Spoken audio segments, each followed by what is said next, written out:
রিয়ালের খেলা মানে আর্জেন্টাইন প্লেয়ারদের দাপট, হয়তো এটাই করে দেখিয়েছেন অ্যাঞ্জেল কোরেয়া। কালকে রাতে রিয়াল মাদ্রিদ এবং অ্যাটলেটিকো মাদ্রিদের ম্যাচে রিয়াল মাদ্রিদের ডিফেন্ডারদের নাকানি চোবানি খাইয়ে দুর্দান্ত এক গোল করেন অ্যাঞ্জেল কোরেয়া, এবং এই গোলটা করে তিনি আবারও প্রমাণ করে দিলেন যে আর্জেন্টাইনদের দাপট তো এখানেই। যুগ যুগ ধরে চলে আসছে আর্জেন্টাইনদের এই কারিশমা। একটা সময় বার্সেলোনায় থাকাকালীন লিওনেল মেসি যেরকম রিয়াল মাদ্রিদের ঘুম হারাম করে দিয়েছিল, রিয়াল মাদ্রিদের ডিফেন্ডারদেরকে নাকানি চোবানি খাইয়ে যেরকম গোল করত, এরপরে গিয়ে আর্জেন্টাইন আরেক ফরওয়ার্ড ভ্যালেন্টিন ক্যাস্টেলানোস একই ম্যাচে 4টি গোল করে বসেন রিয়াল মাদ্রিদের বিপক্ষে। রিয়াল মাদ্রিদকে হালি দেওয়া শুধু যেন আর্জেন্টাইনদের পক্ষেই সম্ভব। এরপরে কালকে রাতের ম্যাচে চলে আসছেন অ্যাঞ্জেল কোরেয়া, রিয়াল মাদ্রিদের ডিফেন্ডারদেরকে নাকানি চুবানি খাইয়ে এক অসাধারণ গোল এনে দেন অ্যাটলেটিকো মাদ্রিদকে।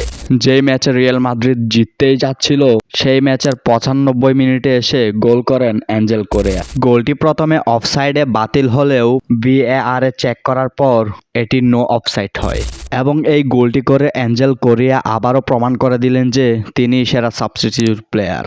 অন্য ম্যাচে রিয়াল মাদ্রিদ যেভাবে 90 মিনিটের পরে কামব্যাক করে, ঠিক এই ম্যাচেও রিয়াল মাদ্রিদের বিপক্ষে 90 মিনিটের পরে কিভাবে কামব্যাক করতে হয় সেটাই যেন করে দেখিয়েছেন অ্যাঞ্জেল কোরেয়া।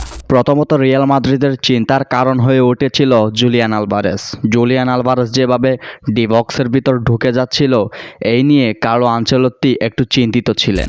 পরে আলভারেজকে নামিয়ে নেওয়ার পরে তার চিন্তা একটু দূর হয়, কিন্তু খেলা এখানেই থেমে ছিল না। অ্যাঞ্জেল কোরেয়া দুর্দান্ত গোল করে অ্যাটলেটিকো মাদ্রিদকে ড্র এনে দিয়েছিল। এত বড় ম্যাচে ভিনিসিয়াস রদ্রিগোর মতো উইঙ্গাররা কিছু করে দেখাতে পারেনি, সেই ম্যাচেই যেন করে দেখিয়েছেন অ্যাঞ্জেল কোরেয়া। এবার সময় এসেছে জাতীয় দলে থিত হবার, এবার সময় এসেছে জাতীয় দলে নিজেকে প্রমাণ করার। পরিশেষে বলতে চাই, রিয়াল মাদ্রিদ কিংবা অ্যাটলেটিকো মাদ্রিদ দুই দলই কালকে ভালো খেলেছে এবং তারা খেলাটি ড্র করেছে। বরাবরের মতো আবারও বিদায় নিচ্ছি। আসসালামু আলাইকুম।